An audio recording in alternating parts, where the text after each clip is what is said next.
नमस्कार दोस्तों। आप में से कई लोगों को मेंस को लेकर अनेक क्वेरीज थी और डाउट्स थे, तो उन सभी को लेके और हम कैसे अच्छे से मेंस को तैयार कर सकते हैं, इस सभी को लेकर आज हम बात करने वाले हैं। तो चलिए शुरू करते हैं। How to prepare for MPPSC mains. ठीक है, आज हम इसमें बात करेंगे कि हम मेंस को कैसे अच्छे से तैयार कर सकते हैं और बिगिनर्स के लिए क्या क्या करना चाहिए शुरुआती दौर में, कंटेंट और हम हमारे जो फैक्ट्स हैं उनको कैसे बढ़ा सकते हैं। इसके अलावा हम आंसर राइटिंग फ्रेमिंग कैसे होती है, या फिर हम एग्ज़ाम के पहले हमको क्या क्या तैयार करना चाहिए, या लास्ट टाइम हमारी क्या रणनीति होनी चाहिए। ठीक है, तो इन सब को लेकर हम बात करेंगे। पहली चीज़ है, सबसे फर्स्ट है कि how to start preparation from zero. यानी कि ऐसे लोग जो अभी मेंस बिल्कुल शुरू करना चाहते हैं, तो उन लोगों को क्या रणनीति अपनानी चाहिए। ठीक है, तो इसमें पहली चीज़ उन दो लोगों को लेके है। जैसे एक तरह के लोग वो हैं जो जिन्होंने कोचिंग की है या जो भी कोचिंग कर रहे हैं, और कुछ लोग ऐसे हैं जिन्होंने सेल्फ तैयारी की है या सेल्फ प्रिपरेशन करना चाहते हैं। ठीक है, तो वो लोग जो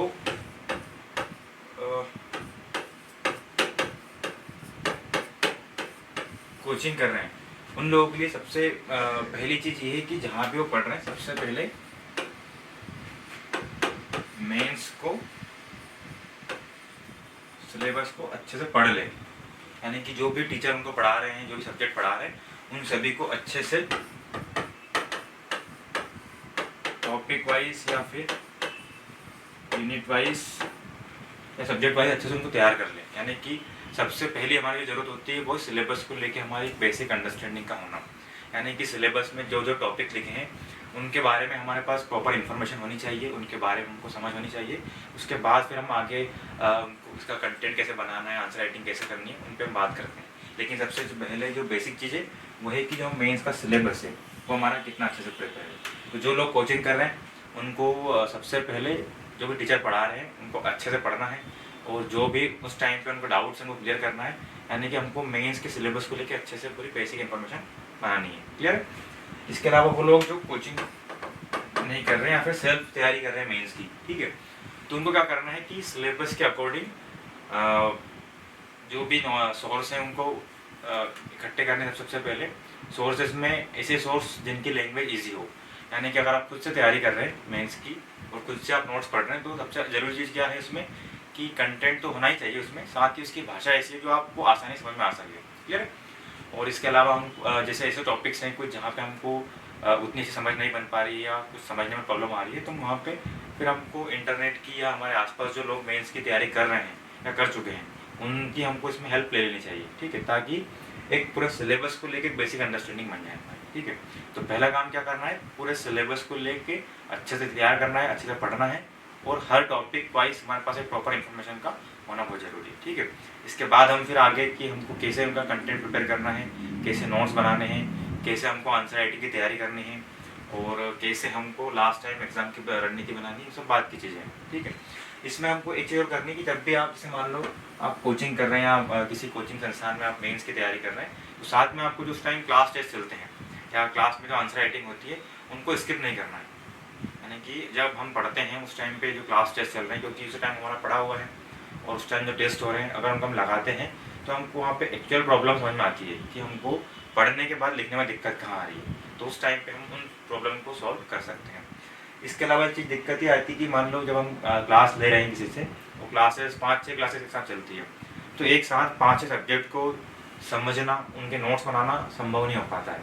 तो उस टाइम को ये करना है कि 5-6 सब्जेक्ट में से वो सब्जेक्ट जो आपके लिए थोड़े टफ हैं या जिनकी भाषा आपको टफ लगती है या जिनके बारे में आपको ये लगता है कि बाद में शायद हम उसको उतने अच्छे से नहीं समझ पाएंगे या बाद में डाउट्स रहेंगे उसमें, तो उसको उसी टाइम पे हमको अच्छे से पढ़ना है, उसका उसी टाइम पे हमको रिविजन भी करना है, और हो सके तो अपने राइटिंग में या अपनी भाषा में थोड़े थोड़े उसके नोट्स हम साथ में बना सकते हैं उसके। ठीक है, आप और ऐसे सब्जेक्ट हैं जैसे जो आपको लगता है कि हम बाद में भी पढ़ सकते हैं या बाद में पढ़ के हमको समझ में आ जाएगा, तो उस टाइम पे केवल हमको उनको पढ़ना है अच्छे से और बाद में उनको हम प्रिपेयर कर सकते हैं। क्लियर? नेक्स्ट चीज़ है इसमें फिर नोट्स एंड कंटेंट। ठीक है, अब आपने एक बार पूरा सिलेबस पढ़ लिया है, आपके पास पूरे सिलेबस की अंडरस्टैंडिंग हो चुकी है, आपके पास हर सिलेबस जो भी सिलेबस के टॉपिक्स हैं सबका एक ओवरव्यू आपके पास है, हमने ये पढ़ा है। ठीक है, अब आपको उनके नोट्स पे काम करना है और उसका आपको जो प्रॉपर सिलेबस का कंटेंट है बनाना है, ठीक है। इसमें सबसे ज़रूरी चीज़ हमको ध्यान में रखना है कि किसी भी नोट्स या आपका जो कंटेंट है उसकी सबसे बड़ा जो मापदंड है वो ये है कि एक तो आपको पढ़ के समझ में आया उसमें से, दूसरा फिर ये कि जो आपने पढ़ा है, जिस नोट से आप पढ़ रहे हैं, जिस सोर्स से पढ़ रहे हैं, उससे पढ़ के एग्ज़ाम में आप कितना डिलीवर कर पा रहे हैं, ठीक है। यानी कि अगर आपके पास कोई कंटेंट कोई सोर्स है और उसमें से पढ़ के आप अगर टेस्ट में डिलीवर कर पा रहे हैं या आंसर राइटिंग कर पा रहे हैं या एग्ज़ाम में उसको लिख पा रहे हैं, तो वो नोट्स आपके लिए बेस्ट हैं या वो सोर्स आपके लिए बेस्ट है, यानी कि वो सोर्स आपके लिए वो अच्छे से काम करेगा, ठीक है। तो इसमें हमको ये करना है कि पूरा सिलेबस में से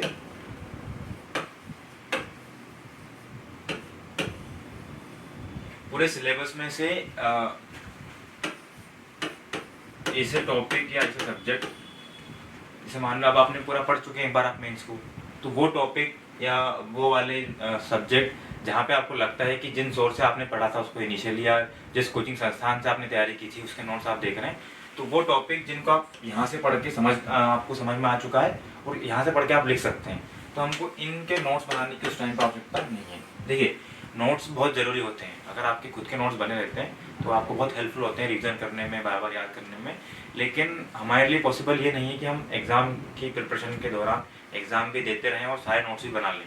नोट्स बनाना एक लेंदी प्रोसेस है, उसको आपको सीरियल से क्रम से बनाना पड़ेगा, ठीक है। हमको क्या करना है कि हमारे सिलेबस में से ऐसे टॉपिक जो हमारे लिए ईजी हैं या जो भी हमने सोर्स से पढ़ा है वहाँ से पढ़ के हम एग्ज़ाम में लिख सकते हैं, तो शुरुआती तौर में हमको उनके नोट्स से बचना चाहिए, ठीक है, ताकि हम वहाँ से पढ़ के लिख पा रहे हैं। नोट्स ज़रूरी है, लेकिन ये ज़रूरी नहीं है कि आपके पास हर सब्जेक्ट के नोट्स होना ज़रूरी है, ठीक है। यानी कि अगर आपके पास किसी संस्थान के नोट्स हैं, क्योंकि एक्चुअली वो भी नोट्स हैं, उनको भी किसी ने मेहनत करके बनाया है, तो अगर आप वहाँ से पढ़कर एग्ज़ाम में लिख पा रहे हैं तो उनके नोट्स बनाने की कोई आवश्यकता नहीं है, ठीक है। दूसरे फिर ऐसे टॉपिक या ऐसे सब्जेक्ट जिसमें आपके पास सबसे पहले तो कंटेंट का ही अभाव हो उसमें, यानी कि एग्ज़ाम की नीट के हिसाब से कंटेंट नहीं हो उसमें, या फिर उसकी भाषा थोड़ी जटिल हो, जैसे इकोनॉमिक्स हो सकता है, या नॉन साइंस बैकग्राउंड वाले स्टूडेंट के लिए साइंस हो सकता है, ठीक है, या फिर उसमें बहुत डाइवर्स हो। मतलब डाइवर्स का मतलब ये है कि ऐसे टॉपिक्स हैं जहाँ पे किसी एक नोट्स में उसके बारे में पूरी इन्फॉर्मेशन मिलना पॉसिबल ना हो। जैसे अगर आप हेल्थ एजुकेशन की बात करेंगे तो हेल्थ एजुकेशन के बारे में सब कुछ चीज़ें, सारी definitions, basic information, data, facts, योजनाएं, सब कुछ मिलना पॉसिबल नहीं होता है। तो हमको ऐसे टॉपिक्स के बारे में सबसे पहले नोट्स बनाने की ज़रूरत होती है, यानी कि हमको शुरुआत यहाँ से करना है, ठीक है। अब हमने डिसाइड कर लिया कि हमको किन किन के नोट्स बनाने हैं, किन टॉपिक्स के नोट्स बनाने हैं, यानी कि हमने पूरा सिलेबस देखा, इनको अलग कर दिया, और अब हमने वो देख ली जहाँ पे हमको मेहनत करने की ज़रूरत है, यानी कि हमको इनके नोट्स बनाने की ज़रूरत है। तो नोट्स कैसे बनाएंगे हम? नोट्स बनाने के लिए हमको उस टॉपिक को नोट्स हम दो तरीके से बना सकते हैं, एक तो यूनिट वाइज और एक टॉपिक वाइज, ठीक है। यूनिट वाइज बनाने का मतलब ये कि आपको पूरी यूनिट के नोट्स बनाने हैं, और अगर आपके पास लगता है कि जिस सोर्स से आपने पढ़ा था उसकी पूरी यूनिट ऐसी नहीं है, लेकिन उस यूनिट के कुछ टॉपिक ऐसे हैं जहाँ आपको दिक्कत जा रही है, तो हम उन टॉपिक को प्रिपेयर कर लेंगे पहले, ताकि हमारा काम आसान हो जाए और हम पढ़ते पढ़ते साथ में एग्जाम को भी टारगेट कर सकें, ठीक है। अब नोट्स कैसे बनाएंगे हम?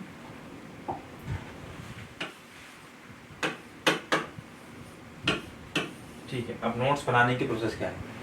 देखिए, नोट्स बनाने में जैसे मान लो अगर आपको इकोनॉमिक्स के नोट्स बनाने हैं, ठीक है, और आपने सपोज किसी संस्थान के नोट से पढ़ा है पहले, या जिस नोट से आपने सबसे पहले तैयारी की थी, तो आपको उसको रखना है, और एक दो सोर्स वैसे जिसकी भाषा आपको लगती हो आसान हो, ठीक है ना।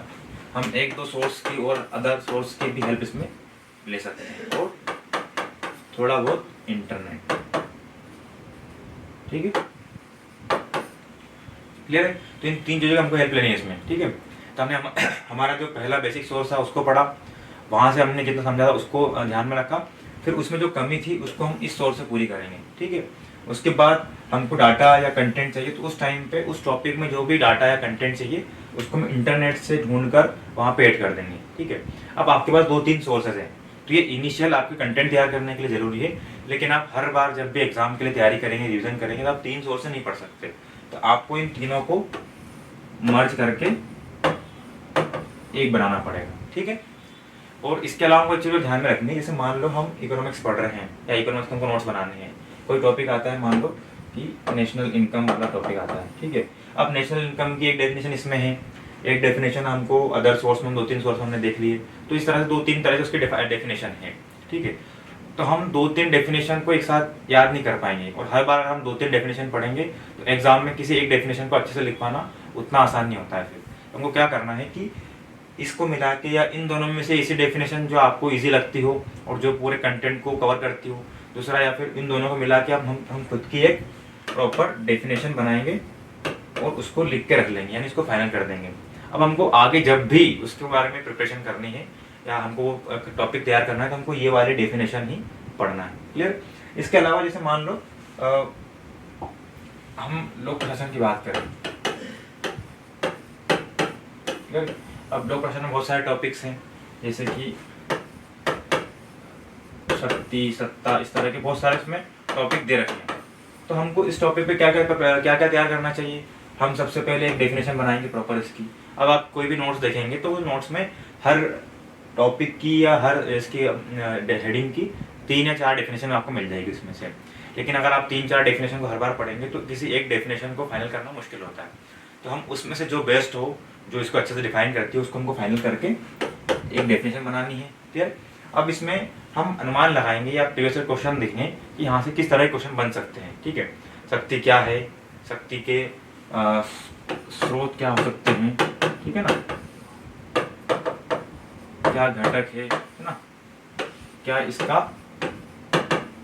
महत्व है, ठीक है ना। इस तरह के जो 5-6 पॉइंट्स को लेके हमको सटीक नोट्स बनाने हैं जो इसके पूरे ओवरऑल व्यू को कवर करें, ठीक है। दूसरा फिर ये है कि हमको बहुत ज़्यादा भाषा से बचना है नोट्स में, यानी कि अगर हम भाषा लिखेंगे तो हमारे नोट्स बुक से भी मोटे हो जाएंगे। तो हमको वो चीज़ें जो हमको याद करनी है एग्जाम के पर्पज से, ठीक है ना। एक डेफिनेशन, हम अगर सोर्स की बात करें तो जो 2-3 कोर सोर्स हैं केवल उनको हमको इसमें लिखना है, क्लियर है। जैसे कि मान लो इसके सोर्स है तो संविधान हो गया, तो हमको केवल सोर्स के आगे इन 3-4 चीज़ों को ही लिखना है बस, ताकि हम जब भी रिविजन करें तो एक डेफिनेशन, सोर्स, घटक और मैं तुमने पढ़ लिया और हमारा टॉपिक कवर हो गया, क्लियर। इस तरह से हमको तैयार करना है। इसके अलावा जैसे मान लो अगर हम एनर्जी इन्वायरमेंट की बात करें तो वहाँ पे हमको ऐसे टॉपिक मिलते हैं जैसे ऊर्जा प्रबंधन है या ऊर्जा संरक्षण है, तो एक प्रॉपर डेफिनेशन, फिर ऊर्जा संरक्षण क्यों आवश्यक है, ऐसे 2-3 पॉइंट्स वहाँ पे लिख लेंगे हम। फिर ऊर्जा संरक्षण के लिए क्या प्रयास हुए हैं तो हम 2-3 प्रयास उसके वहाँ पे लिख लेंगे, क्लियर है। इस तरह से क्वेश्चन बनते हैं। तो ये हमारा यहाँ से इस तरह से हम धीरे धीरे नोट्स बनाते चलेंगे, क्लियर है। अब इसका सीक्वेंस वैसे होना चाहिए कि सबसे पहले हमको जिसमें सबसे ज़्यादा दिक्कत है, यानी कि जिन टॉपिक में हमको ऐसा लगता है कि इसको लिखना मुश्किल है, समझना मुश्किल है, याद करना मुश्किल है, सबसे पहले हमको उसको कवर करना है। फिर हम धीरे धीरे जैसे जैसे हमको एग्जाम के बीच में टाइम मिलता जाएगा हम धीरे धीरे नोट्स पे काम करते चलेंगे, ठीक है। और आगे हम धीरे धीरे जैसे हमारे पास हमने टेस्ट दिए, कुछ नया हमको कंटेंट मिलता है तो हमको उसमें धीरे धीरे हम उसको ऐड करते चलेंगे।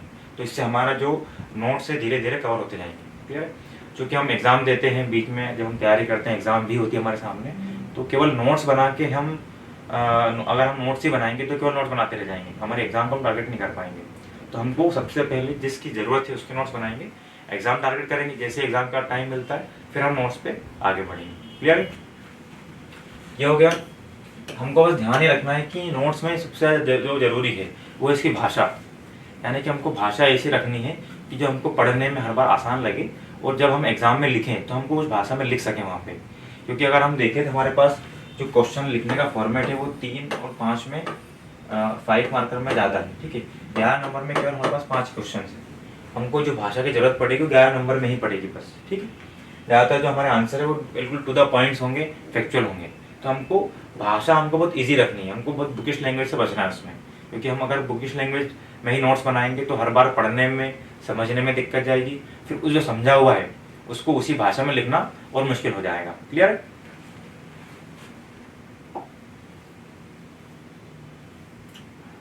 अगला बड़ा क्वेश्चन आता है कि आंसर राइटिंग कैसे करें या फ्रेमिंग कैसे करें, ठीक है ना। देखो आंसर राइटिंग जैसे हमने पढ़ लिया है, सिलेबस कवर हो गया है, हमने नोट्स भी हमारे फाइनल कर लिए हैं और हम नोट्स भी बनाते जा रहे हैं, लेकिन साथ साथ हमको अब आंसर राइटिंग की प्रैक्टिस भी शुरू करनी होगी। हमने क्लास टेस्ट दिए थे, हमने कुछ वहाँ पे सीखा है। जैसे हमारा सिलेबस कवर हुआ है अब हमको लगातार टेस्ट की प्रैक्टिस करनी होगी अंटिल सक्सेस, यानी कि जिस दिन तक आपको सफलता नहीं मिले आपको लगातार लिखने की प्रैक्टिस करनी होगी। क्योंकि अगर हम देखें तो 90% जो मार्क्स है मेरिट के वो हमारे मेंस पे डिपेंड करते हैं, यानी कि जितने अच्छे आप मेंस में स्कोर करेंगे उतना आपका सिलेक्शन आसान हो जाएगा, ठीक है। और मेंस में अच्छे नंबर आपकी कॉपी ही आपको दिला सकती है। आपकी कॉपी में आपने कितना अच्छा लिखा है, आपने आंसर को कितने अच्छे से डिलीवर किया है, सामने वाले को आंसर कितने अच्छे लग रहे हैं, उस पर डिपेंड करता है। ठीक है, तो वो एकमात्र चीज़ ऐसी है जो लगातार प्रैक्टिस से ही आपकी इंप्रूव होगी। ठीक है ना। तो हम शुरुआत करते हैं, हमारे लिए 3 नंबर का आंसर लिखना ही मुश्किल होता है, लेकिन हम प्रैक्टिस करते हैं तो वो हमारे लिए धीरे आसान होते हैं। फिर हम जब पेपर पूरा करने फिर हमको पेपर पूरा करने में दिक्कत आती है, लेकिन जैसे हम प्रैक्टिस करते आते हैं हमारा पेपर भी आसानी से पूरा होने लगता है। क्लियर। फिर हम 3 घंटे लिखते हैं तो फिर हमको दिक्कत आती है। जैसे जैसे आप प्रैक्टिस करेंगे वो चीज़ें सब अपने आप आसान होती जाएगी। ठीक है। अगर बात चाहे फ्रेमिंग की हो, डायमेंशन की हो, ये लगातार लिखने से ही आपके इंप्रूव होंगे। क्लियर। कुछ चीज़ हम कर सकते हैं, जैसे मान लो हमारे पास तीन फॉर्मेट है, 3 मार्कर, 5 मार्कर, 11 मार्कर और एक अलग टॉपिक है ऐसे वाला। क्लियर। अब अगर हम 3 नंबर की बात करें, 3 नंबर में हमारे पास 2 या 3 लाइन होती है। ठीक है। और उन 2 या 3 लाइन में आपको मेजर चीज़ें देनी होती है। ठीक है। दूसरी एक चीज़ और ये है कि जो सबसे ज़्यादा नंबर आते हैं, अगर हम बात करें GS 1, 2, 3 में, या 4 की बात करें या 5 की बात करें, तो सबसे ज़्यादा मार्किंग होती है 3 मार्कर में। यानी कि अगर आपने 15 में से अगर एक क्वेश्चन छोड़ा भी आपने, 14 को अच्छे से लिखा है, तो आप बहुत संभावना है कि आप 40 नंबर तक उसमें ला सकते हैं। ठीक है। बाकी 5 में और 11 में शायद उतने नंबर आप नहीं लेके आएंगे, या उतना संभव नहीं हो पाएगा यहाँ पे। तो हमको जो मेहनत करनी है वो 3 मेहनत पे हमको सबसे ज़्यादा, जो 3 मार्कर सबसे ज़्यादा मेहनत करनी है। ठीक है। तो इसमें 2 चीज़ है। पहला तो कंटेंट, कि आपको पहले उस आंसर के बारे में पता हो कि आंसर में हम इस क्वेश्चन का आंसर क्या लिखना है। देखिए, अगर हम पिछले 2-3 साल के पेपर देखेंगे या प्रीवियस और क्वेश्चन देखेंगे, तो जो ज़्यादातर क्वेश्चन है वो हमारे सिलेबस के बीच में से ही पूछे गए हैं। यानी कि 15 क्वेश्चन में से अगर हम पार्ट की बात करें तो लगभग 10 से 12 क्वेश्चन वैसे होंगे जो डायरेक्टली आपके सिलेबस में से, जहाँ से आप पढ़ रहे हैं टॉपिक के बीच में से ही क्वेश्चन आपको मिल जाएंगे वहाँ पे। ठीक है। कुछ प्रश्न ऐसे आते हैं जो थोड़ा सा आउट ऑफ होते हैं। आउट से मतलब ये कि सिलेबस से बाहर के नहीं होते हैं, लेकिन फिर भी हम जो जनरल नोट्स पढ़ रहे हैं, जो हमारा कंटेंट हमारे पास है, उससे बाहर होता है। तो ऐसे प्रश्नों को या ऐसे प्रश्नों का उत्तर देना किसी के लिए भी मुमकिन नहीं होता है। ठीक है। यानी कि अगर आपके जो आसपास के कॉम्पिटिटर्स हैं, उन लोग वो भी आपके ही नोट्स, आपके ही जो मार्केट में नोट्स अवेलेबल है उनसे तैयारी कर रहे हैं, तो ऐसे क्वेश्चन उनके लिए भी उनकी लिमिट से बाहर होंगे। तो वो क्वेश्चन कभी आपको बाहर नहीं करेगा। आपको बाहर तब होंगे जब आप ऐसा क्वेश्चन जो आपके सिलेबस में है, आपके नोट्स में है और जनरली अन्य लोगों को पता था, तो उसमें अगर आप अच्छे नंबर लेके नहीं आएंगे तो फिर आपके सिलेक्शन के चांसेस कम हो जाएंगे। ठीक है। तो एक तो चीज़ ये हो गई, कंटेंट को लेके हमारे सिलेबस में से हमको मेहनत करनी है। फिर कुछ चीज़ें हम अलग से प्रिपेयर कर सकते हैं। जैसे अगर हम लूसेंट की बात करें, तो जब लास्ट टाइम हम एग्ज़ाम देने जाते हैं तो लूसेंट में अगर हम देखेंगे कि फैक्चुअल इन्फॉर्मेशन बहुत सारे मिल जाती है हमको, बहुत कंसाइज में हमको मिल जाती है। जैसे हम हिस्ट्री की बात करें, ज्योग्राफी की बात करें, तो लूसेंट के पीछे जो टेबल बॉक्स बने होते हैं, उन बॉक्स में बहुत सारे फैक्चुअल इन्फॉर्मेशन लिखी होती है कि ये शासक ने इस वंश की स्थापना की थी, यह आंदोलन इस समय हुआ था, इसका नेतृत्व इसने किया था। ठीक है ना। तो इस तरह की बहुत सारी चीज़ें आपको वहाँ पे मिल जाएगी। अगर हम क्विक रीजन कर लेंगे तो कुछ क्वेश्चन आंसर हमको वहाँ से ही मिल जाएंगे। सेम ज्योग्राफी में है। ठीक है ना। इसके अलावा एक तो ये हमारा कंटेंट तैयार करने का तरीका हो गया। अगर हमारा सिलेबस कवर है तो हम इसको भी लिख पाएंगे। फिर एक चीज़ आती है फ्रेमिंग की, कि हम किस फ्रेम में 3 मार्कर को अटेम्प्ट करें। ठीक है। 3 नंबर में ज़्यादा नंबर कैसे लेके आते हैं। ठीक है। देखो, 3 मार्कर में 2 तरह के क्वेश्चन आते हैं। एक स्पेसिफाइड, कि जिसमें वो डायरेक्टली पूछ ले आपसे कि आपको सिर्फ ये बताना है। जैसे अगर उसने पूछ लिया है कि गांधी जी का नाम क्या था या गांधी जी का पूरा नाम क्या था, तो आपको उन्होंने स्पेसिफाई कर दिया कि आपको ये बताना है। ठीक है। और एक क्वेश्चन इस टाइप का आएगा, बिल्कुल ओपन क्वेश्चन, जहाँ पे केवल नाम लिखा रहेगा, उसमें आपको उसके बारे में सब कुछ बताना है। जैसे मान लो अगर एक क्वेश्चन आता है कि CBC लिखा है केवल, अब इसमें उन्होंने ये नहीं पूछा है कि CBC के गठन कब हुआ है, कि ये क्या है, कि इसका गठन, इसकी संरचना कैसी है, क्या काम करता है। तो इस तरह के प्रश्नों में हमको जितनी इन्फॉर्मेशन हमारे पास है उस टाइम पे अवेलेबल, बहुत कंसाइज में हमको सब कुछ इसके बारे में लिखना पड़ेगा। ठीक है। जैसे मान लो अगर ये क्वेश्चन ही है तो कि किस तरह की संस्था है, यानी कि इसकी हमको प्रकृति बतानी पड़ेगी कि निगरानी संस्था है। ठीक है ना। फिर हमारे पास एक पॉइंट आ सकता है इसका गठन वाला। ठीक है। एक संरचना वाला। फिर एक क्या हो सकता है इसका उद्देश्य और कार्य। क्लियर। तो ऐसे ओपन क्वेश्चन में हमारे पास जितनी भी इंफॉर्मेशन, हमको सब सारी इंफॉर्मेशन उन 2 लाइन में देनी है। ठीक है। और ऐसे क्वेश्चन जिनमें स्पेसिफाई है, हमारा फोकस उसमें होगा कि जो उन्होंने पूछा है पहले हम वो बताएं। और अगर उससे रिलेटेड कोई फैक्ट्स हमारे पास अन्य फैक्ट्स भी अवेलेबल है तो हम उसको भी इसमें एडिशन में ऐड कर सकते हैं, ताकि हमारा आंसर और अच्छे से जो चेक करने वाला है उसका जो हमारे प्रति इंप्रेशन होता है वो 3 मार्कर से बहुत अच्छा बनता है। अगर हमने 3 मार्कर में इन्फॉर्मेशन को कवर किया है और 1-2 एडिशनल इन्फॉर्मेशन भी दी है तो हमारा जो इम्प्रेशन है आगे कॉपी का वो अच्छा बनता है। क्लियर है? क्योंकि कोई भी जब कॉपी चेक करता है तो जनरली जब 3 मार्कर है और छोटे आंसर होते हैं उसमें तो और शुरुआत में ही होते हैं तो कॉपी चेक करने वाला उन आंसर्स को अच्छे से पढ़ता है। ठीक है, तो अगर हम वहाँ पे हमारे पास जितना नॉलेज है उसको अच्छे से दिखा पा रहे हैं, अच्छे से डिलीवर कर पा रहे हैं, तो एक पॉजिटिव इंप्रेशन वहाँ पे बनता है जो आगे के 5 और 11 में भी हमको हेल्पफुल होता है। क्लियर है? तो फ्रेमिंग की हम और चीज़ें देख लेते हैं। एक तो ये हो गया कि आपको जो ओपन क्वेश्चन है वहाँ पे सारी इन्फॉर्मेशन देनी है।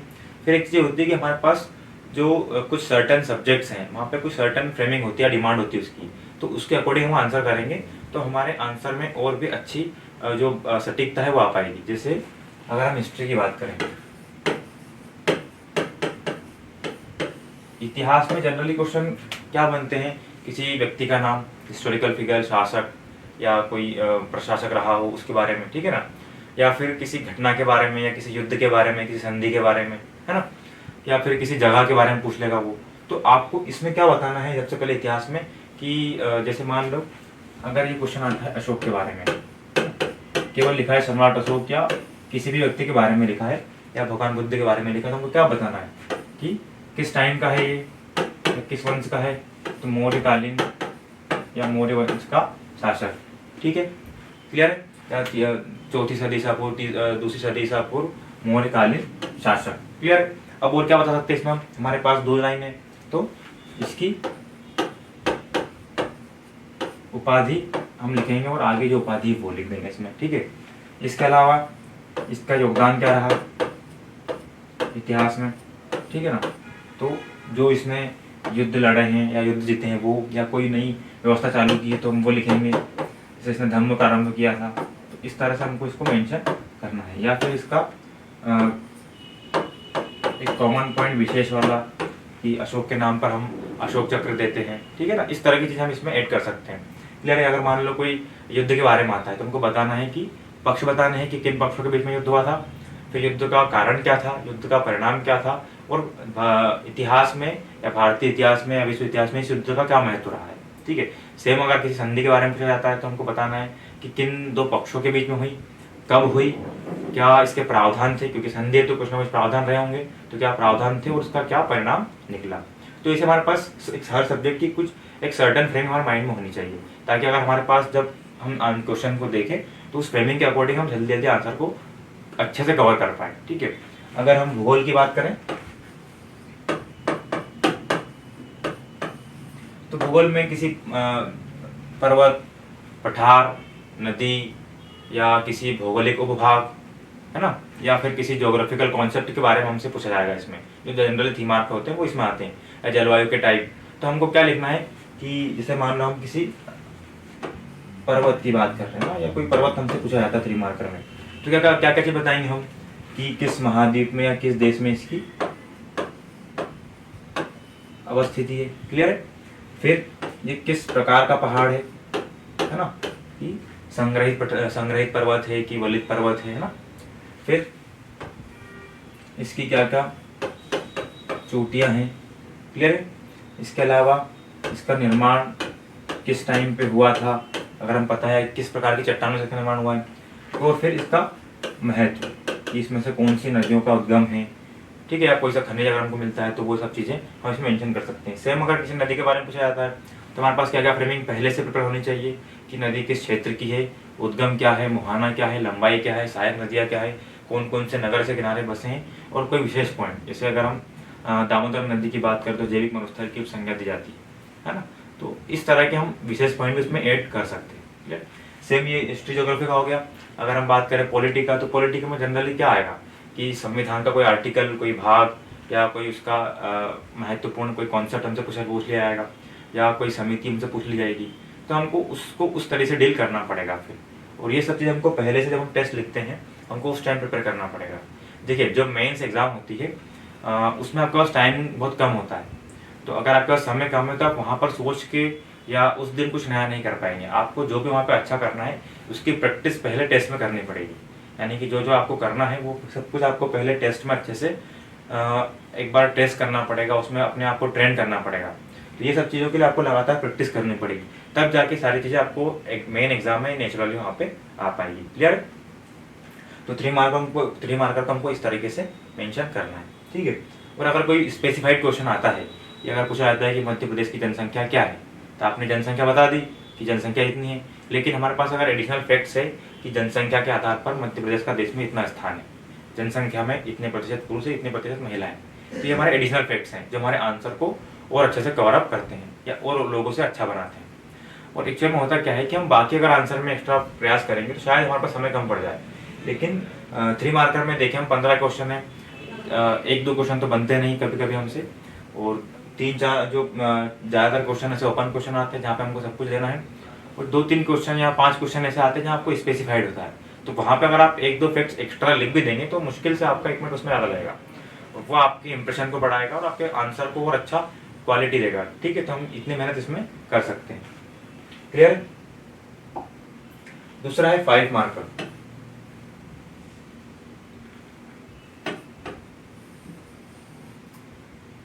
5 नंबर वाले प्रश्न देखिए, एक अच्छा आंसर क्या होता है जिसमें इंट्रोडक्शन भी हो, उसका मेन बॉडी भी हो और उसका कंक्लूजन भी हो, लेकिन उसके लिए हमारे पास उतनी स्पेस और उतना टाइम भी होना चाहिए।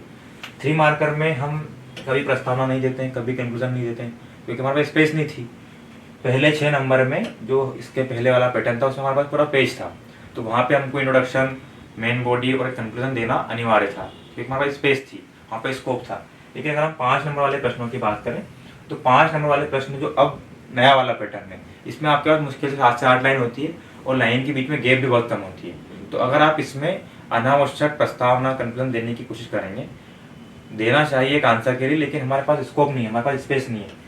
यहाँ पे जो हमारा मेन कंटेंट है वही हमको सबसे पहले डिलीवर करना है। फिर एक चीज़ क्या होती है कि जैसे मान लो आपके पास 10 प्रश्न है, ठीक है ना। अब 10 प्रश्न में से कभी भी ये नहीं होगा कि 10 के 10 प्रश्न आपसे बराबर बने, क्योंकि सब प्रश्न अलग अलग यूनिट्स हैं, तो उसमें से कुछ यूनिट्स आपके अच्छे रही होंगी, तो उनमें आप बहुत एडवांटेज आपके पास होगा उसमें कि उन प्रश्नों को आप अच्छे से अटेम्प्ट कर पाएंगे, उसमें कंटेंट आपका अच्छा हो, फ्रेमिंग अच्छी हो, तो वहाँ पे आपको वो कंटेंट ही देना है, ठीक है ना। जैसे मान लो पूछा जाए उनसे कि भारतीय संविधान की विशेषताएं बताइए, आपको 10 विशेषताएं पता है, तो आपको डायरेक्टली वो विशेषताएं बतानी है, जितनी लाइन है उतनी विशेषताएं, तो आपको कंटेंट आपने बहुत ज़्यादा उसमें दे दिया है, तो यहाँ पे आपको अच्छे नंबर मिल जाएंगे, ठीक है। फिर ऐसे मुश्किल से 5-6 क्वेश्चन होते हैं जहाँ हमारे पास अच्छा कंटेंट हो। फिर कुछ क्वेश्चन ऐसे होंगे जहाँ पे आपके पास एवरेज कंटेंट होगा, यानी कि आपके पास थोड़ा बहुत कंटेंट होगा और आप उसमें श्योर नहीं होंगे कि एकदम बिल्कुल एग्जैक्ट सही है, आसपास आपका कंटेंट होगा। तो इस प्रकार के, जैसे मान लो कोई प्रश्न आता है और उसमें आपके पास 4 पॉइंट है बस, या 4 ही डायमेंशन आपसे बनते हैं। जैसे अगर पूछा जाए कि मध्य प्रदेश के प्रमुख नृत्यों के बारे में बताइए, अब आपको केवल 4 नृत्य पता है, तो वहाँ पे आप क्या कर सकते हैं कि हम यहाँ पे शुरुआत की 1-2 लाइन में प्रस्तावना, इंट्रोडक्शन, फिर वो 4 डांस भी आपको लिखने, और फिर उसका एक निष्कर्ष। तो इससे हमारा क्या है, आंसर में डाइवर्सिटी पे जाएगी कि हमने एक जैसे आंसर नहीं लिखे, और जिन प्रश्नों में हमारे पास कंटेंट था हमने वहाँ पे कंटेंट लेवल करा है, और जिन प्रश्नों में हमारे पास कंटेंट कम था वहाँ पे हमने इसको प्रस्तावना, कंक्लूजन के द्वारा कवर अप कर दिया है। तो इस तरह से उसको हम एक ओवरऑल जो 5 नंबर वाले क्वेश्चन है उनको अच्छे से अटेम्प्ट कर पाएंगे। दूसरा, फिर एक चीज़ हमको ध्यान में रखनी चाहिए कि जो नंबर बढ़ने का स्कोप है वो 3 नंबर और 11 नंबर में ज़्यादा है। यानी कि अगर आप देखेंगे कि 5 नंबर वाले प्रश्नों में आप अगर एवरेज भी लिखते हैं 5-6 पॉइंट, तो लगभग आपको 2.5 नंबर मिल जाते हैं उसमें। मैं टेस्ट की बात कर रहा हूँ, क्योंकि मेंस की जो कॉपी अभी तक किसी ने देखी नहीं नई पैटर्न पर, लेकिन जो जनरली हम टेस्ट में करते हैं उसके आधार पर देखें हम, तो 5 नंबर में उतने नंबर नहीं बढ़ते हैं।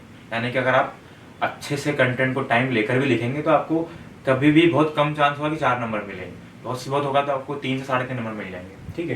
तो यहाँ पे हमको उन प्रश्नों में जहाँ कंटेंट है केवल उसी को अटेम्प्ट करना है ना, वहाँ पे आपको कंटेंट पे ही फोकस करना है। जिन प्रश्नों में कंटेंट कम है वहाँ पे आपको प्रस्तावना और निष्कर्ष के साथ उसको अटेम्प्ट करना है, क्लियर। और इसको केवल हमको अटेम्प्ट करने पर ही फोकस करना चाहिए, ठीक है, क्योंकि हमको टाइम को भी ध्यान में रखना है। तो अगर आपको एक्स्ट्रा मेहनत करनी है या एक्स्ट्रा एफर्ट लगाने तो हमको 3 और 11 में हमको ज़्यादा मेहनत लगानी चाहिए, ठीक है, क्लियर। अगला है हमारा 11 मार्कर, ठीक है। अब 11 मार्कर जो है उसमें आपके पास 2 पेज लिखने के लिए, तो इन 2 पेज में आप प्रस्तावना, मेन बॉडी और कंक्लूजन, आपको तीनों चीज़ें देनी है, क्योंकि इसमें आपका स्कोप भी है और आप बड़ा आंसर है, इसमें टाइम भी थोड़ा ज़्यादा ले सकते हैं। क्लियर। अब इसमें आपको क्या करना है कि जब आप लिखते हैं, प्रैक्टिस करते हैं, तो इसमें आपको डायमेंशन पर फोकस करना होगा। यानी कि आप जितना डायमेंशन देंगे उतना आपको आंसर लिखने में आसानी होगी, जो सामने कॉपी जो चेक कर रहा है, जो चेकर है, उसको पढ़ने में आसानी होगी। ठीक है, और पढ़ने में आसानी से आपके नंबर भी इसमें बढ़ेंगे। क्लियर। और इसमें भी जैसे वो प्रश्न जहाँ पे थोड़ा सा व्याख्यात्मक प्रश्न पूछा जाए या विश्लेषणात्मक प्रश्न पूछा जाए, उन प्रश्नों के अलावा जो सिंपल क्वेश्चन आते हैं कि महत्व बताइए, विशेषताएं बताइए, वर्णन कीजिए, वहाँ आपको डायमेंशन और पॉइंट, हेडिंग, सब हेडिंग, इनका ही उपयोग ज़्यादा से ज़्यादा करना है, क्योंकि आप जितनी हेडिंग देंगे आपके वो सब पॉइंट्स में काउंट होते हैं। जिसने इतनी हेडिंग दी थी, इसकी इतनी सब हेडिंग थी, तो आपके उतना डायमेंशन उसमें खुलते जाएंगे। क्लियर। डायमेंशन का मतलब ये है, एक जनरल हम समझते हैं कि अगर आपको किसी चीज़ के डायमेंशन की बात करनी तो उसका सामाजिक क्या है, राजनीतिक क्या है, आर्थिक क्या है, सांस्कृतिक आयाम क्या है, इस तरह से हम बांट सकते हैं। या फिर मान लो एक जनरल प्रश्न पूछा जाता है कि भारत में भारतीय इतिहास में वैज्ञानिक योगदान को समझाइए, तो आप डायमेंशन कैसे दे सकते हैं इसमें? आप चाहें तो वैज्ञानिकों के नाम लिख के फिर उनके बता पाएंगे अलग अलग, इस वैज्ञानिक ने ये योगदान दिया है। या फिर अगर आपको और डायमेंशन खोलना है तो हम बताएंगे कि भारतीय इतिहास में वैज्ञानिक योगदान को हम इस प्रकार समझ सकते हैं। तो हम बताएंगे, जैसे मान लो आपने बताया भौतिकी। क्लियर, कि भौतिकी के क्षेत्र में क्या योगदान है। ठीक है, तो अब आपने जो मेन हेडिंग थी हमारी ये हो गई है, और सब हेडिंग क्या हो जाएगी इसकी, महर्षि कर्णाद का क्या योगदान रहा इसमें। क्लियर। इसके अलावा सीवी रमन जी का क्या योगदान रहा है, एक डायमेंशन ही हो जाएगा आपका। या फिर अगर आप भौतिकी ही लिखते हैं, आपकी ये मेन हेडिंग है, तो एक डायमेंशन कर दे सकते हैं आप कि भौतिकी के बहुत सारे पार्ट्स हैं, कि क्वांटम भौतिकी में क्या है, परमाणु भौतिकी में हमारा योगदान क्या है। ठीक है ना। अब इसमें आपको जो योगदान है कि क्वांटम भौतिकी में हिग्स बोसॉन कण जो भारत के वैज्ञानिक द्वारा बताया, मतलब खोजा गया है। ठीक है, परमाणु में महर्षि कर्णाद के द्वारा सर्वप्रथम परमाणु की व्याख्या की गई। तो इस तरह के डायमेंशन आपको लगातार खोजने पड़ेंगे। ठीक है, और ये जो डायमेंशन है, अगर आप सोचें कि हम केवल पढ़ के इसको डेवलप कर पाएंगे तो कभी पॉसिबल नहीं होगा। आपने जो पढ़ा है उसको आपको एग्जाम में जाके डिलीवर करना पड़ेगा। एग्जाम जो टेस्ट है वहाँ पे आपको इस डायमेंशन को सोच के लिखना पड़ेगा, तब जाके वो धीरे धीरे आपके लिए नेचुरल होगा और फिर वो मेन एग्जाम में अपने आप आने लगेगा। क्लियर है। तो ये लगातार प्रैक्टिस से आप इन डायमेंशन को और बना सकते हैं। ठीक है, फिर आती है बात, एक चीज होती है कि प्रस्तावना और कंक्लूजन कैसा लिखें इसमें। ठीक है ना।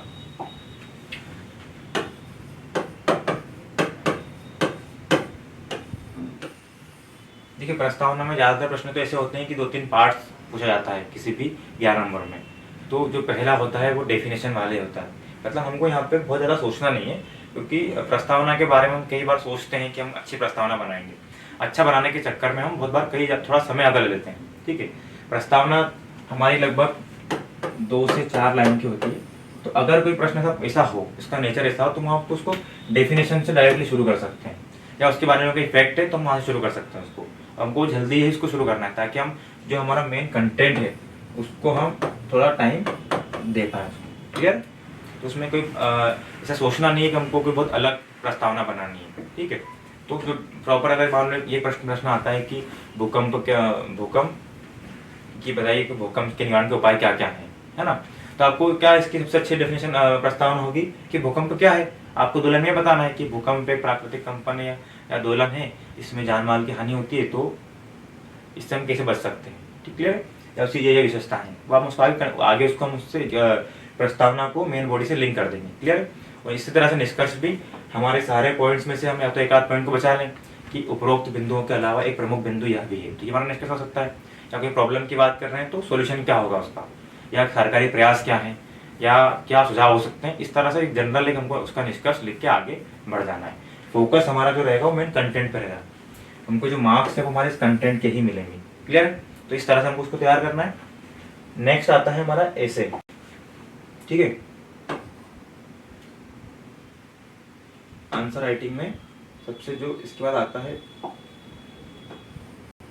ऐसे वाला पोर्शन। ठीक है, कि ऐसे कैसे अटेंड करने हैं। देखो, अगर हम एमपीएससी में आने वाले निबंध की बात करें तो ज़्यादातर वो सरल प्रकृति के होते हैं, सरल चीज़ें, उसमें केवल एक हमको टॉपिक दिया जाता है, उसके बारे में 1000 शब्दों में चीज़ें लिखनी होती है बस। क्लियर। अब निबंध में जो मुझे लगता है कि 2-3 चीज़ें काम करती है पीएससी में, एक तो कि भाषा उसकी सरल हो, ठीक है, और थोड़ी सी उसमें विविधता है ना, कि डायमेंशन उसमें कुछ हो हमारे, है ना। और इसके अलावा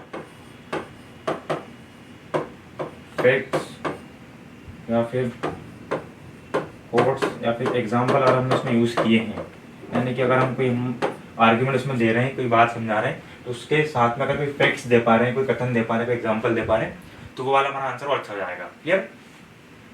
तो इसके हमको करना क्या है कि जो भी हमारे पास जो जनरल टॉपिक आते हैं, मतलब अगर हम बात करें 3-4 साल पहले, 3-4 साल के इतने निबंध के पेपर हैं, तो लगभग 10 से 12 टॉपिक ऐसे हैं जो लगातार रिपीटेडली एग्जाम में आ रहे हैं। तो सबसे पहले हमको उनको तैयार करना है कि अगर उसमें से बन जाए तो हम उसको अटेम्प्ट करके आगे बढ़ जाए। क्लियर। तो हमने ऐसा टॉपिक डिफाइन करना है। टॉपिक डिफाइन करने के बाद उसके बारे में सरल सी इन्फॉर्मेशन हमको देखनी है जो भाषागत तौर पर सरल हो, ठीक है। या भाषा के लिए हम अगर हमारी जो लैंग्वेज सुधारनी है हमको निबंध में, तो उसके लिए हम न्यूज़पेपर की भी हेल्प ले सकते हैं, ठीक है। अगर लगातार पेपर पढ़ते हैं तो पेपर की भाषा भी आम भाषा होती है जिसमें अच्छे शब्द होते हैं, सरल समझने में आसान होती है, तो उनको वैसी भाषा इसमें प्रयोग करना चाहिए, ठीक है। और जो ये फैक्ट्स हैं इनको तैयार करने के लिए हमको क्या करना पड़ेगा कि जो हमारे खास हमने टॉपिक सिलेक्ट किए हैं, हर टॉपिक पे हमारे पास हम एक फैक्ट शीट बना लेंगे इसमें हम उस टॉपिक पे 5-6 फैक्ट्स कवर कर लेंगे। दूसरा 5-6 हम वहाँ पे कोट्स लिख लेंगे और कुछ एग्जाम्पल, ठीक है। अब जैसे मान लो उदाहरण के तौर पर अगर हम पर्यावरण की बात कर रहे हैं कि जो निबंध आया पर्यावरण पर निबंध आया, ठीक है, तो पर्यावरण पे 5 फैक्ट्स क्या होंगे कि मान लो हम बात कर रहे हैं प्रदूषण की, कि प्रदूषण बढ़ रहा है, तो हम उसमें उदाहरण क्या, उसमें फैक्ट्स क्या देंगे कि CO2 का साधन बढ़ता जा रहा है, इस रिपोर्ट के अनुसार पिछले वर्षों में इतना तापमान बढ़ चुका है। क्लियर। कथन क्या होगा कि उससे रिलेटेड कोई कोट फेमस कोट है एनवायरमेंट को लेके कि जो प्रकृति है मनुष्य के लालच की पूर्ति नहीं कर सकती, इस तरह के 5-6 कोट्स हम तैयार कर लेंगे। फिर 5-6 एग्जाम्पल कि अगर हम पर्यावरण की तरफ देखते हैं तो वर्तमान में 2016 का वर्ष पिछले 100 वर्षों में सबसे अधिक गर्म रहा था, ठीक है, या हाल ही में ये ग्लेशियर पिघल गया है। तो ऐसे एग्जाम्पल हमारे जो निबंध को और ऑथेंटिक बनाते हैं, ठीक है। तो हमको ये करना है। इसके अलावा भी निबंध एक ऐसा टॉपिक है कि वो केवल पढ़ने से नहीं बनेगा। आप चाहे कितने निबंध पढ़ ले, जब तक आपने एग्जाम से पहले 10 से 12 निबंध नहीं लिखे, आप उसको एग्जाम में अटेम्प्ट नहीं कर पाएंगे। तो हमको क्या करना है कि जब भी आपकी मेंस की डेट अनाउंस होती है, आपने पहले मेंस निबंध को एक बेसिक पढ़ा है कि हम निबंध इस तरह से लिख सकते हैं, लेकिन जब भी आपकी मेंस की एग्जामिनेशन सामने है, हमको कम से कम 15-20 निबंध लिख के देखने हैं। उसके बाद जो 10-12 टॉपिक इंपॉर्टेंट टॉपिक उनको तैयार करना है, उनके लिए हमको 5-6 फैक्ट्स एग्जाम्पल कोर्स तैयार करना है, और जिस दिन हमारा पेपर रहेगा उसके एक दिन पहले उसको हमको रिविजन करके जाना है। क्लियर है। ध्यान रखना है कि हमारे जो निबंध है उसकी भाषा सरल हो, सिंपल हो, सटीक हो, उसमें डायमेंशन हो, बहुत ज़्यादा बड़े बड़े पैराग्राफ ना हो, ठीक है। अगर आप उसमें कुछ कथन दे रहे हैं तो वो डबल इन्वर्टेड कॉमा में हो, तो उस तरह से हम उसको एक अच्छा निबंध के रूप में उसको ले सकते हैं। क्लियर है। इसके बाद भी अगर हम ये सब चीज़ें अप्लाई कर, ये जो हमने चीज़ें अगर मैं आपको बता रहा हूँ, ये सब चीज़ें हमको नेचुरल में लानी पड़ेगी, यानी कि हमारे एटीट्यूड में उसको लेके आना पड़ेगा। ये हम केवल एग्ज़ाम में उस दिन कि यहाँ से हमने सुना और हम वहाँ पे अप्लाई कर देंगे, ऐसा कभी नहीं होगा। इन सबको पहले आपको लगातार प्रैक्टिस से अपने अंदर उतारना पड़ेगा, तब जाके नेचुरली वहाँ पे एग्जाम में ये डिलीवर होगा। क्लियर। तो इस तरह से हमको प्रैक्टिस करनी है, और जो जो हमको उसमें ऐड करना है उसके लिए हमको लगातार प्रयास भी करने पड़ेंगे। क्लियर। नेक्स्ट टॉपिक है कि करंट अफेयर्स डाटा कैसे जोड़ें और फैक्ट्स कैसे पढ़ाएं। क्लियर। देखो करंट अफेयर्स की बात करें हम तो मेंस में डायरेक्टली बहुत कम क्वेश्चन आते हैं करंट अफेयर्स से। अगर हम PSC की बात करें, हम MPPSC की बात करें तो, लेकिन करंट अफेयर्स के जो फैक्ट्स हैं वो हम हमारे आंसर में एड ऑन कर सकते हैं, ठीक है, ताकि हमारे आंसर की क्वालिटी और अच्छी इंप्रूव हो सके। अब इसमें 2 अप्रोच है। एक तो ये कि हम जो भी फैक्ट्स हमारे आसपास आ रहे हैं उनको लगातार इकट्ठा करते रहें, ठीक है। एक अप्रोच ये है कि हम हमारे नीड के हिसाब से और एग्जाम में कहाँ कहाँ फैक्ट की जरूरत पड़ रही है उसके हिसाब से हम अपने फैक्ट स्वयं तैयार करें। जैसे मान लो अगर हम देखें तो पूरे हमारे जो मेंस का सिलेबस है उसमें कुछ स्पेसिफिक टॉपिक है जहाँ पे हमको करंट अफेयर की जरूरत पड़ती है या करंट डाटा की जरूरत पड़ती है। जैसे अगर हम पूरी ज्योग्राफी में देखें तो हमें केवल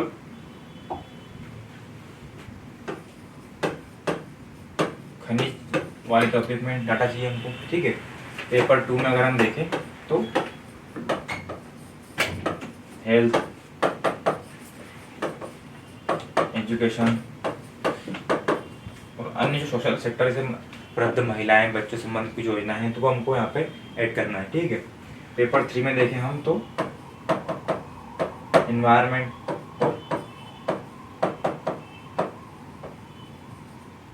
एनर्जी में हमको डाटा की जरूरत पड़ती है। इसके अलावा थोड़ा बहुत अगर हम एथिक्स में देखें तो हमको वहाँ पे कुछ चीज़ों में एग्जाम्पल की जरूरत पड़ती है, ठीक है। तो हम क्या करते हैं, हम क्या कर सकते हैं इसमें कि हमने पूरा मेंस पढ़ लिया है, हमने कंटेंट तैयार कर लिया है। अगर हमको फैक्ट बढ़ाने हैं, हमको कुछ नहीं करना है कि अगर खनिज के लिए हमको डाटा तैयार करना है तो हम खुद, हमारे पास इंटरनेट है, हम सर्च करेंगे तो जो हमको डाटा एग्जाम में नीट लग रही है, हम टेस्ट लिखते हैं, हमको पता लगता है कि यार इन क्वेश्चन में हमको डाटा देना है, तो उसके लिए हम एक पेज में हम खनिज का डाटा तैयार कर सकते हैं कि इतना खनिज का प्रोडक्शन है, इस खनिज में ये राज्य प्रथम है, ये ऐसा है। या एमपी की बात करें तो एमपी में ये इन खनिजों में एमपी प्रथम स्थान पे, इनमें द्वितीय स्थान पर है। तो हमको वो फैक्ट्स एक पेज में तैयार हो गया। तो जब भी हम ज्योग्राफी का आंसर पेपर लिख रहे हैं तो हमको केवल वो एक पेज पढ़ के जाना है, ठीक है। और वो देखो डाटा लगातार चेंज होते रहते हैं, लेकिन ऐसा नहीं है कि हमने आज पढ़ा है और एक महीना फिर चेंज कर दिया उसको। इतनी फ्रिक्वेंटली हम चेंज करेंगे तो कभी हम एक डाटा पे स्ट्रिक्ट होके उसको एग्जाम में नहीं लिख पाएंगे हम, ठीक है, कंफ्यूज रहेंगे वहाँ पे हम, ठीक है। तो अगर आप डाटा तैयार कर रहे हो तो ये मान के चलो कि अगर उस डाटा को आपको लगभग 1 साल 2 साल तक यूज़ करना है लगातार, ठीक है, तब जाके आप उसको आंसर में लगातार लिख पाएंगे, क्लियर। क्योंकि डाटा चेंज होता भी तो लगभग ऐसा नहीं कि एकदम बिल्कुल आमूल चूल परिवर्तन उसमें आएगा, बहुत आसपास का परिवर्तन होता है। तो हम लगभग लिख के उस आंसर को अटेम्प्ट कर सकते हैं या उस डाटा को उसमें ऐड कर सकते हैं, ठीक है। हम हेल्थ की बात करें तो हमें हेल्थ में क्या डाटा चाहिए, हमको IMR चाहिए, MMR चाहिए, हमको बर्थ रेट चाहिए, डेथ रेट चाहिए, और आपको चाहिए तो हॉस्पिटल, कितने हॉस्पिटल हैं, मेडिकल स्टाफ कितना है, या मेडिकल एजुकेशन में सीट्स, नंबर ऑफ सीट्स कितनी है, क्लियर। तो इस तरह के अगर हम एक पेज में तैयार कर लें इनको और उसी को हम एक दो बार रिविजन कर लेंगे तो हमारे पास ये डाटा हमको तैयार हो जाएगा। अब हेल्थ का चाहे जो क्वेश्चन आए, अगर प्रश्न ये आता है डायरेक्टली कि भारत में IMR की स्थिति क्या है तो आपको ये बताना है, ये वाला फैक्ट। अगर ये प्रश्न आता है कि भारत में स्वास्थ्य की स्थिति क्या है, तब भी उसको आप इन इफेक्ट से डिफाइन करेंगे, क्लियर। अगर आप ये बताएंगे कि भारत में स्वास्थ्य की जो स्वास्थ्य के लिए क्या प्रयास किए जा रहे हैं, क्या वो मतलब क्या वो सफिशिएंट है या हमको और प्रयास करने चाहिए, इस तरह का प्रश्न भी आता है तो हम शुरुआत वहाँ पे से कर सकते हैं कि भारत में वर्तमान में इतना IMR है जो विकासशील देशों में सबसे कम है, ये सफिशिएंट, इस तरह हम क्या बोल सकते हैं। जो भी हम आर्गुमेंट दे रहे हैं उसके लिए हम एक डाटा यहाँ पे प्रिपेयर कर सकते हैं, क्लियर। तो ये हमको क्या करना है कि हमको खुद पहले से ही प्रिपेयर करके रखना पड़ेगा, ठीक है। एजुकेशन की बात करते हैं, हमको एजुकेशन का डाटा चाहिए, लिटरेसी रेट क्या है। अगर हम प्राथमिक शिक्षा में बात करें तो प्राथमिक शिक्षा में इनरोलमेंट रेशो कितना है, ड्रॉप आउट रेशो कितना है, कितने नंबर पे स्कूल्स हैं, है ना, लड़कों और लड़कियों में कितना अंतर है उनके उसमें, ठीक है। वर्ल्ड की टॉप यूनिवर्सिटी में हमारी कौन कौन सी यूनिवर्सिटी है, क्लियर। तो इस तरह से हम कुछ नॉर्मल फैक्ट्स हम तैयार करेंगे। उन्हीं फैक्ट्स को हम एजुकेशन का चाहे जो आंसर आए, हमको सामने वाले को ये नहीं पता है कि हमको केवल एक ही फैक्ट से याद है या हमको एक ही फैक्ट पता है उसके बारे में, क्योंकि उसमें जो पूरा पेपर है, हमारा जो फुल लेंथ पेपर आएगा वहाँ पे, उसमें शिक्षा के ऊपर 1 या 2 प्रश्न होंगे। तो अगर हमको एक फैक्ट ही पता है और उसको ही हम अच्छे लिखेंगे वहाँ पे, तो वहाँ पे कोई रिपीटेशन उसकी नहीं होगी, ठीक है। तो हमको हमारे नीड के हिसाब से हम हमारी तैयारी के हिसाब से फैक्ट्स याद करेंगे, उनको याद करेंगे और जो एग्जाम में प्रश्न आते हैं वहाँ पर उनको यूज़ करना पड़ेगा, ठीक है। एक होता है फैक्ट का मैनिपुलेशन। जैसे मान लो अगर एजुकेशन पर आता है, ठीक है। अब एजुकेशन में 74% हमारी लिटरेसी रेट है, क्लियर। अब इसमें 2 चीज़ें ध्यान में रखिए कि यार वर्ल्ड लेवल पे 86% लिटरेसी रेट है और 1951 में भारत की लिटरेसी रेट 18% थी। तो हमको 3 फैक्ट्स पता है। अब अगर हमको ऐसा प्रश्न आता है जहाँ पे हमको डिफेंड करना है तो हम क्या बताएंगे कि 1951 में लिटरेसी रेट कितनी थी, 18% थी, वर्तमान में कहाँ तक आ चुकी है, 74% है। इसका मतलब हमारे जो स्कीम थी उन्होंने काम किया है, क्लियर। अगर हमको इसको नेगेटिव वे में दिखाना है तो कैसे दिखाएंगे हम कि स्वतंत्रता के 70 वर्षों में भी भारत का लिटरेसी रेट केवल 74% है, जो कि वैश्विक से कम है। तो यहाँ पे हमने तुलना करके सेम फैक्ट्स को 2 तरीके से यूज़ कर लिया है। तो हमको फैक्ट्स लिमिटेड रखने हैं, उन्हीं को याद करना है, केवल हमको उनको यूज़ करना सीखना पड़ेगा। ठीक है। सेम एज इट इज अगर हम एनर्जी की बात करें तो एनर्जी में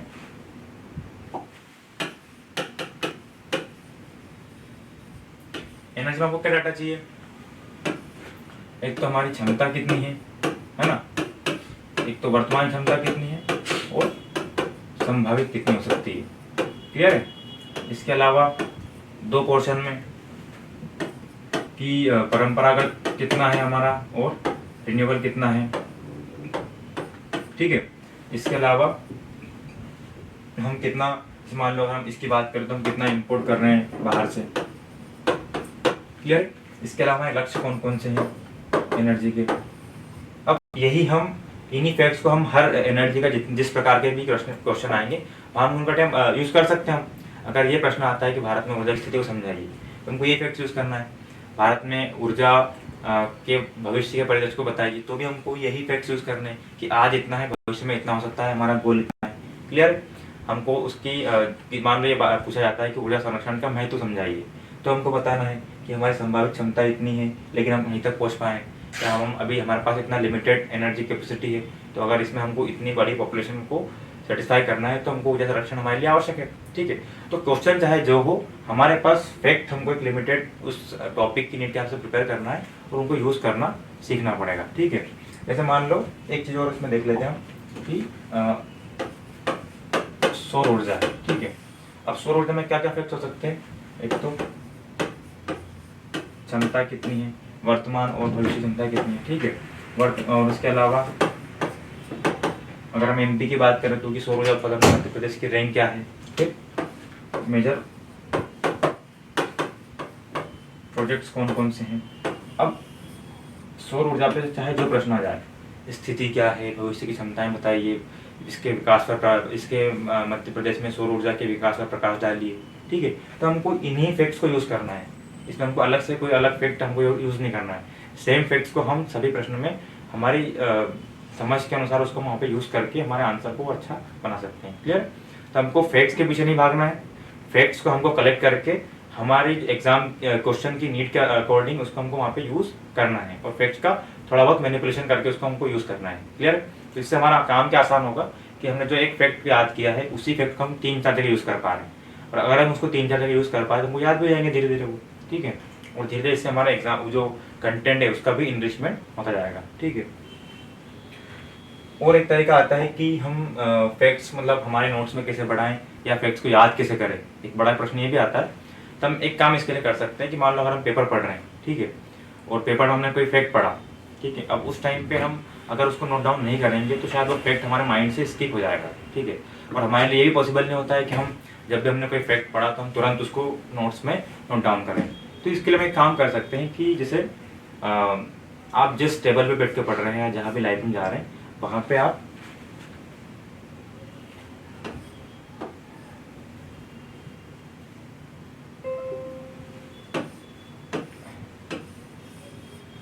जिस भी टेबल पे बैठ रहे हैं सामने आपके जो भी आपके दीवार है उसमें आप ऐसे एक डाटा शीट बना सकते हैं या एक खाली ड्राइंग शीट चिपका सकते हैं वहाँ पे। तो जब भी आपने कोई या एक कोई खाली बुकलेट आप रख सकते हैं, उसमें आप 2-3 पोर्शन बना लो कि ये पेपर 1, पेपर 2, पेपर 3 जो भी आपको सूटेबल लगे, और उसमें से मान लो आपने आज फैक्ट पढ़ा है कि भारत में मृत्यु दर इतनी हो चुकी है, ठीक है। तो अब इस फैक्ट को आप या तो इस शीट में लिख दो पेंसिल से, ठीक है, या उस नोट में हमारी जो एक अलग बुक है उसमें नोट डाउन कर लो। तो आप जब भी फिर उस सब्जेक्ट को पढ़ेंगे तो वहाँ से आप उसको हमारे इसमें नोट्स में नोट डाउन कर सकते हैं। या अगर नोट डाउन नहीं भी करेंगे तो अगर आपके सामने वो फैक्ट्स लिखे हैं तो उन फैक्ट्स को आप एग्जाम में फिर यूज़ कर पाएंगे, ठीक है। क्योंकि अगर हमारे सामने कोई फैक्ट्स आ रहा है लेकिन उसको अगर हम उस टाइम पे ध्यान नहीं देंगे, उस टाइम पे उसको नोट डाउन नहीं करेंगे, शायद वो हमारे लिए आगे फिर याद ना रहे, क्लियर। तो एक काम हम ये कर सकते हैं। इसके अलावा एक चीज़ होती है कि हम फैक्ट्स की ग्रुपिंग कर सकते हैं कि जब भी हम कोई फैक्ट्स पढ़ते हैं तो उसको ग्रुप में पढ़ें, ठीक है ना, यानी कि उससे रिलेटेड फैक्ट है तो हम उसको वहाँ पे वहीं के वहीं उसको हम याद कर लें। तो धीरे धीरे हमारा जो फैक्ट याद करने का तरीका है वो या फैक्ट याद करने के लिए जो हम मेहनत कर रहे हैं वो और आसान हो जाएगी, क्लियर है। जैसे कि मान लो पंचायती राज के बहुत सारे आर्टिकल है ना, और उसमें पंचायतों के लिए नगर पालिकाओं के लिए अलग अलग आर्टिकल है, लेकिन दोनों में सेम क्या है कि उनके आर्टिकल अलग अलग हैं लेकिन उनका विषय सेम है। जैसे मान लो पंचायती राज के लिए क्या है 243 जी है ना इनके काम, और नगर पालिका के लिए क्या है, नगर निगम के लिए W है। तो काम दोनों का एक ही है, कार्य, लेकिन आर्टिकल दोनों का अलग अलग है। अब हमको दो चीज़ों को याद करना है, तो हम इसको कैसे याद कर सकते हैं, 243 GW, ठीक है। तो हमने यहाँ पे क्या कर दी, फैक्ट्स की ग्रुपिंग कर दी। हमने जो सिमिलर फैक्ट, उनके बीच में जो एक सिमिलर पॉइंट था, उसके आधार पर हमने दो फैक्ट्स एक साथ याद कर लिए। क्लियर। तो इस तरह से हमको थोड़ा सा लिंकेज बना के हम फैक्ट्स को आसानी से भी याद कर सकते हैं। क्लियर।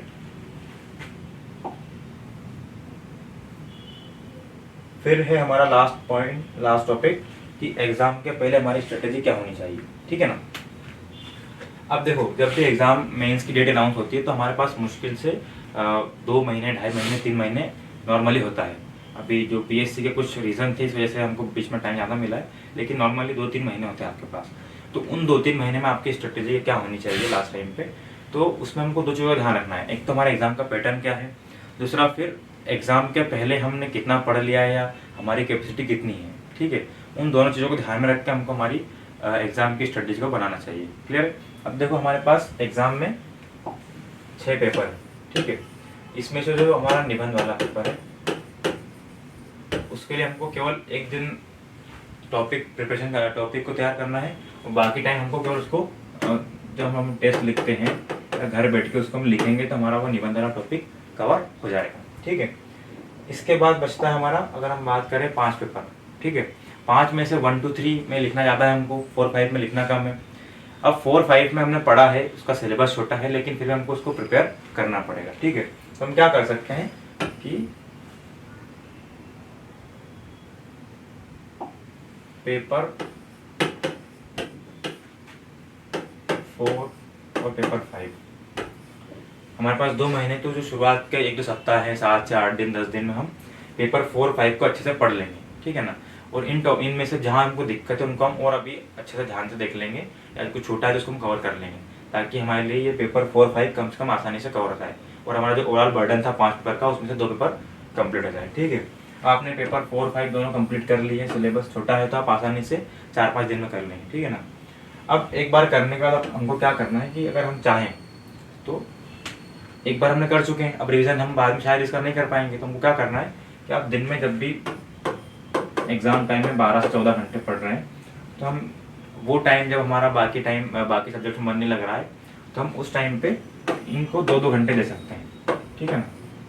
2-2 घंटे कैसे, जैसे हिंदी है, हिंदी में आप पर्यायवाची शब्द, विलोम शब्द, लोकोक्तियाँ, मुहावरे, तत्सम, तद्भव, जो बहुत ज़्यादा नंबर में है आपके पास, उनको आप ऐसे याद नहीं कर सकते कि एक दिन बैठे आप साथ पढ़ लेंगे, आपको उसको लंबा टाइम देना पड़ेगा, ठीक है। तो कैसे देंगे, आपको डेली 2 घंटे हिंदी के लिए ये सब चीज़ों को तैयार करना पड़ेगा एग्जाम के पूरे 30-40 दिन, ठीक है ना। आपके पास 30-40 दिन, जितने भी दिन है, अगर आप हर दिन 2 घंटे हिंदी में इन टॉपिक को देंगे तो धीरे धीरे आपके आसानी से कवर हो जाएंगे। इसके लिए आपको अलग से मेहनत नहीं करनी पड़ेगी, ठीक है। इसके अलावा आप 1-2 घंटे अगर इथिक्स को दे रहे हैं डेली, तो अगर आप हर दिन एक थिंकर तैयार कर रहे हैं, हर 2 दिन में एक टॉपिक तैयार इथिक्स कर लें, तो आपका एक बार पढ़ चुके हैं, और इसके यहाँ पे आप 2-2 घंटे में इसका प्रॉपर रिविजन भी कर लेंगे, क्योंकि सिलेबस छोटा है आपका। फिर बचता क्या है हमारा, पेपर 1, 2 और 3, ठीक है। इसमें भी अगर हम चाहें, अगर हम पेपर 1 में कंफर्टेबल हैं, यानी कि हमको चीज़ समझ में आती है, वहाँ की केवल हमको याद करने की दिक्कत है, तो हम एक काम कर सकते हैं कि पेपर 4-5 प्रिपेयर करने के बाद आपको पेपर 1 तैयार करना है। पेपर 1 पूरा पढ़ना है 10 से 12 दिनों में, और फिर उसको लास्ट के जो 10 दिन हैं, यानी कि मान लो अगर आपकी 15 तारीख से एग्ज़ाम शुरू हो रही है, तो 5 से 15 के बीच में आपको फिर से ही पढ़ना है एक बार। क्लियर। तो ये हम यहाँ पे कर सकते हैं कि हमने जो पेपर 1 है इसको एक बार स्टार्टिंग में पढ़ लिया, जहाँ दिक्कत जा रही थी, जहाँ हमारे पास कंटेंट प्रिपेयर नहीं था, उसको हमने प्रिपेयर कर लिया, और फिर हमने इसको लास्ट के लिए उसको छोड़ दिया, ठीक है। ताकि एग्जाम के पहले, अगर हम एक बार पहले पढ़ चुके हम, फिर हमने एग्जाम के पहले भी एक बार पढ़ लिया उसको, तो हम पहले पढ़ के उसको हम आसानी से वहाँ पे लिख पाएंगे उसको। क्लियर। यानी ज़्यादातर चीज़ हमारे लिए याद वहाँ पे रहेगी, हम उसको एग्जाम में लिख पाएंगे। फिर बीच में जो हमारे पेपर्स थे, पेपर 2 और 3, तो बीच में 25-30 दिन बचे आपके पास, उनमें जो 20 मिनट्स हैं, इनको आपको अच्छे से फिर प्रिपेयर करना है, क्योंकि ये डाइवर्स भी है, आपको रिवीजन करने के बाद में टाइम नहीं मिलेगा, तो आपको यहाँ पे थोड़ी सी एक्स्ट्रा मेहनत करनी पड़ेगी, ठीक है ना। क्योंकि यहाँ पे थोड़ा फैक्चुअल इन्फॉर्मेशन भी ज़्यादा है ना, और डाइवर्सिटी भी ज़्यादा है, कि आपको एक ही पेपर में पॉलिटी भी है, इकोनॉमिक्स भी है, पबेट भी है, सोशियोलॉजी भी है, थोड़ा सा आपको यहाँ पे एक्स्ट्रा मेहनत फिर करनी पड़ेगी, ठीक है। तो एक तो आप पढ़ लेंगे, फिर जिन यूनिट्स में आपको दिक्कत जा रही है थोड़ा उन पर हम और एक्स्ट्रा मेहनत कर लेंगे, उनके लिए छोटे छोटे नोट्स बना लेंगे, ताकि एग्जाम के दिन हम पहले से उनको प्रिपेयर कर पाएँ। क्लियर। इसके अलावा हमको एक चीज़ और ध्यान में रखनी है कि जब भी आपकी एग्ज़ाम रहेगी, है ना, 6 दिन आपके पास रहेंगे, 6 दिन के आपके एग्ज़ाम है। पेपर 1 के लिए आप शायद 8-10 दिन पढ़ के जाएंगे तो उसमें आपको इतनी दिक्कत शायद ना जाए, लेकिन जो पेपर 2, 3 और 4 है, इसमें आपको उतना समय नहीं रहेगा रिविज़न करने का। तो अगर आप ये चाहें कि हम एग्ज़ाम के पहले सब कुछ रिवीजन कर जाएं उस दिन, तो वो पॉसिबल नहीं है, और किसी के लिए भी पॉसिबल नहीं है कि वो एक दिन में बैठ के 10 के 10 यूनिट तैयार कर लें, है ना।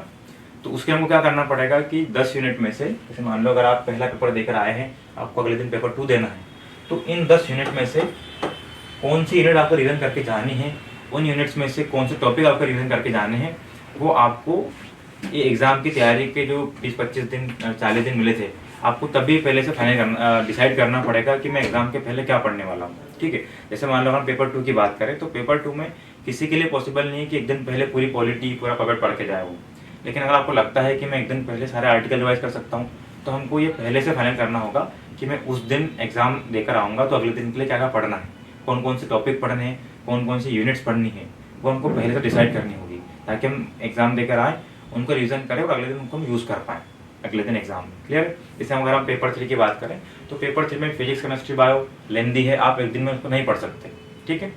लेकिन आप एक दिन पहले मैथ्स के सारे फॉर्मूला रिवाइज कर सकते हैं, एनर्जी इन्वायरमेंट का डाटा रिवाइज कर सकते हैं। एनर्जी में आप अगर एक दिन पहले नहीं पढ़ के जाएंगे, तब भी आप जो जनरल क्वेश्चन आते हैं कि पर्यावरण के लिए पर्यावरण प्रदूषण के कारण क्या है, वो लिख लेंगे आप, लेकिन उसमें क्या डाटा डालना है, क्या जो फैक्ट डालने हैं, वो आप एक दिन पहले रिवाइज करके जा सकते हैं। इसके अलावा कुछ टॉपिक ऐसे होते हैं कि जो शायद थोड़ा समझने में टफ हो, याद करने में टफ हो, लेकिन एग्जाम के लिए इंपॉर्टेंट होते हैं।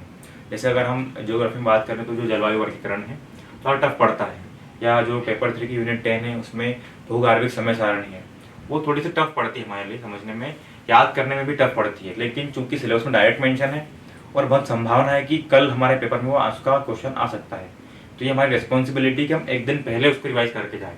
जो ऐसी चीज़ें हैं जो याद करने में टफ है लेकिन अगले दिन हमारे लिए जरूरी हो सकती है, उसको हम एक दिन पहले पढ़ के जाए, और हम पहले से डिसाइड करें कि हमको एक दिन पहले ही पढ़ना है। क्लियर है। तो हमको पूरे जो 30-40 दिन हम प्रिपरेशन कर रहे हैं, तो उस स्ट्रेटेजी में हमको पहले से फाइनल करना है कि पेपर 2, 3, 4 में जब मैं एग्जाम देकर आऊँगा पहले, तो मुझे क्या क्या टॉपिक पढ़ने हैं, कौन कौन सी यूनिट का रिवाइज उसमें से करना है। और जो होता भी है कि अगर मान लो पेपर 2 में 10 यूनिट है, तो 10 की 10 आपकी कमज़ोर नहीं होगी, 10 की 10 में आपको रिवीजन की जरूरत नहीं पड़ेगी, और वो पॉसिबल भी नहीं है। तो आपको जिनमें आप कंफर्टेबल हैं उनको आप उस दिन के लिए स्किप कर दो, और जहाँ लगता है कि एग्ज़ाम के लिए ज़रूरी है, एग्ज़ाम में बहुत संभावना आने की इनकी, और हम अगर मैं रिवीजन करके नहीं जाऊँगा तो शायद मैं एग्ज़ाम में नहीं लिख पाऊँ, तो उसको आपको रिवाइज करना पड़ेगा। क्लियर। तो इस तरह से आप पूरे मेंस को एक कंसाइज में प्रिपेयर कर सकते हैं। इसके बाद भी मेंस में बहुत सारी चीज़ें आप अपनी मेहनत से सीखेंगे। इसका मतलब ये है कि जब आप लगातार टेस्ट लिखेंगे तो आपको अपनी पर्सनालिटी के हिसाब से, आपके व्यक्तित्व के हिसाब से आपको अलग अलग प्रॉब्लम फेस करनी पड़ेगी, तो उसका सॉल्यूशन आपको लिखते लिखते खुद ढूंढना पड़ेगा वहाँ पे, ठीक है ना। और वो अपने आप जब आप वहाँ पे एग्जाम में या टेस्ट में मेहनत करेंगे, तो आप जब अब नए नए तरीके उसमें अप्लाई करेंगे, उन चीज़ों को आसान करेंगे, तो वो चीज़ें अपने आप फिर नेचुरल आपके लिए बनती जाएगी। क्लियर है। और फिर चाहे मैं आपको बता रहा हूँ या कोई टीचर आपको बता रहा है, कोई अन्य टॉपर आपको कोई स्ट्रेटेजी बता रहा है या कोई तरीका बता रहा है, तो उस पर आपको ब्लाइंडली फॉलो नहीं करना है, उसको आपको पहले अपने टेस्ट में अप्लाई करना है। अगर वो उससे आपके नंबर बढ़ते हैं, आपके मार्क्स बढ़ते हैं, या फिर आपको लिखने में आसानी होती है, याद करने में आसानी होती है, तो हमको उसको कंटिन्यू करना है, ठीक है। अगर वो हमारे कुछ काम नहीं आ पा रही है, तो फिर हम उसको स्किप कर सकते हैं। क्लियर है। तो यह था हमारा मेंस का पूरा एक स्ट्रेटेजी, शुरुआती तैयारी से लेके एग्ज़ाम के पहले तक हम इसको कैसे प्रिपेयर करेंगे सब कुछ। लेकिन फिर भी इसको आप पहले अपने टेस्ट में अप्लाई करके देखिए, फ़ायदा होता है तो उसको कंटिन्यू रखना है, नहीं तो हम उसको स्किप कर सकते हैं। ठीक है। Thank you very much.